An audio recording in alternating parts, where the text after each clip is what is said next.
The life of a millionaire socialite hangs in the balance tonight, 4 years after she killed her autistic son. Gigi Jordan defended her deadly decision throughout her trial.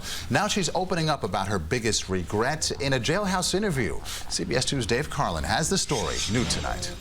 Why did you regress again? There's no freedom for me, really, at the end of the day. I hope God can forgive me for what I did.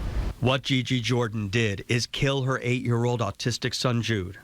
I died the night that Jude died. My soul died that night. Today she was wearing a Department of Corrections jumpsuit instead of designer clothes. She takes us back to February 5th, 2010, when she ended her son's life in a luxury hotel suite. You killed Jude. I gave Jude, yes, an overdose of medication, yes. And then tried to end her own life. That was my intent, was to die that night. I had no reason to live after Jude's death. It's the one thing she says she regrets, that she didn't die that night. But Jordan makes no apologies for what she did to her son. I wanted him to be safe and at peace at any cost.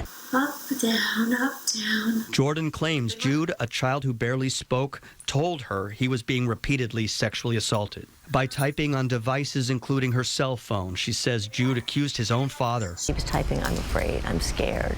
I'm having the memories of him raping me." Jordan's ex-husband, a man who denies it and has no parental rights and was never charged. You know people are skeptical about Very. the typing. They said you might have even done it yourself. Correct.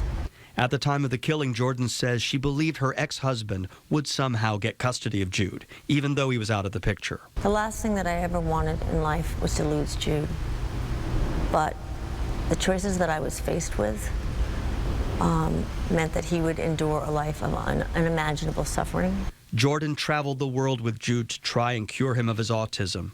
Worth at least $50 million, she says she could have sent him away, but she wanted to fix his problems. Jude was never a burden to me. Whether people will ever understand all of the steps that I took to try to protect him or not, I know that I did everything I knew how to do. Anyone can stand there and judge. I could have done more, I could have done this, I could have done that. They're not in my shoes. When you stop and take some time to think about him, what's the mental image? Jude's free. Jude's at peace. I know that.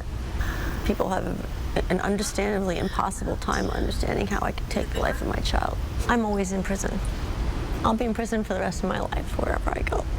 And wherever she goes, she'll always be the woman who killed her own son. On Rikers Island, Dave Carlin, CBS 2 News. The 7 men and 5 women of the jury are still deliberating whether to convict her of murder or the lesser charge of voluntary manslaughter.